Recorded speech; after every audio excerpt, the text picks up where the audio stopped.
شیخ حسین شمع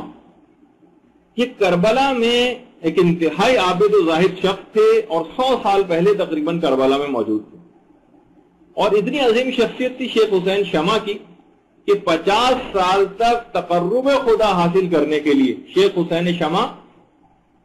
شمع جلاتے رہے حرم امام حسین علیہ السلام، اور اسی وجہ سے ان کا نام شمع پڑ گیا۔ 50 سال تک ایک دن کے ناغے کے بغیر شمع روشن کی ہے امام حسین کے حرم۔ ایک دن حرم کے جو کلید بردار جو منتظم تھا، کیئر ٹیکر، اس نے دیکھا کہ حرم امام حسین علیہ السلام یہ جو پوری زری ہے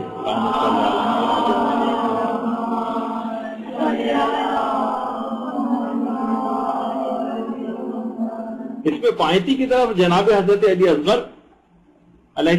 حضرت علی اکبر علیہ السلام کی قبر مبارک ہے، تو وہاں سے دیکھا کہ حضرت علی اکبر کے پاؤں کے پاس سے زمین حرم کی نیچے کی طرف دھس رہی ہے۔ روضے کے جو کلید بردار تھے انہوں نے شیخ حسین شمع کیونکہ انتہائی عبادت گزار عابد زاہد ہر وقت پاک و پاکیزہ اور باوضو رہنے والے، ان کو اپنے پاس بلایا اور کہا کہ آپ کو نیچے سرداب میں جانا ہے جہاں قبریں ہیں اور وہاں دیکھنا ہے کہ مٹی جو سرک رہی ہے اس کا کیا معاملہ ہے۔ شیخ حسین شمع وہاں پر گئے، اس کے ساتھ ہی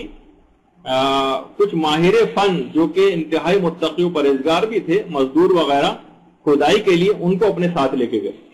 شیخ حسین شمع نے ایک رسی بھی اپنی کمر سے باندھی۔ یہ وہ واقعہ ہے جو شیخ حسین شمع نے اس واقعے کو گزرنے کے بعد اپنے زمانے کے جو مرجع تھے اور کتنے ہی علماء اس وقت ان کے ساتھ بیٹھے ہوئے تھے، ان کو براہ راست یہ واقعہ سنایا۔ شیخ حسین شمع کی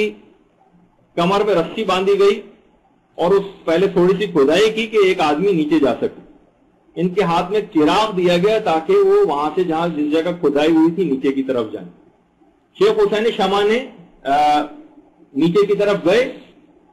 آہستہ آہستہ چراغ لے کے نیچے اترے۔ نیچے اتر کے دیکھ کے حیران رہ گئے کہ سرداب جو ہے نیچے کا جو حصہ ہے تو بالکل خالی ہے، وہاں کچھ بھی نہیں۔ لیکن دیکھا کہ اس سرداب جو نیچے کا جو تہخانہ تھا اس میں خود ایک جگہ سے مٹی تھوڑی سی زمین کی طرف دھسی ہوئی تھی۔ انہوں نے زمین کی اس مٹی کو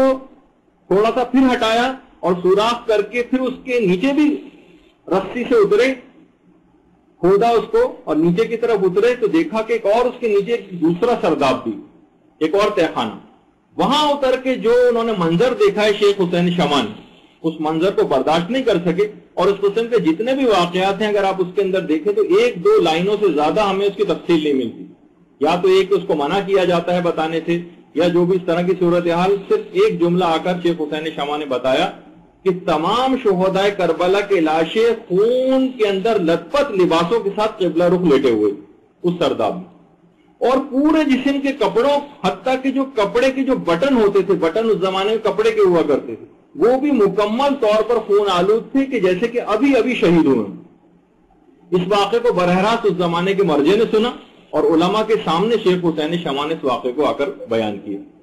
تو آپ سوچئے کہ امام 2 دفعہ اس پورے واقعے کو روزانہ دیکھتے ہیں اور ان کے جسموں کی بھی زیارت کرتے ہیں، تمام شہدائے کربلا کی۔ آپ خود سوچ سکتے ہیں کہ امام کس قدر شدت کے ساتھ اذن ظہور کے منتظر ہوں گے کہ آئیں اور آ کر ان ظالموں سے آ کر انتقام لیں۔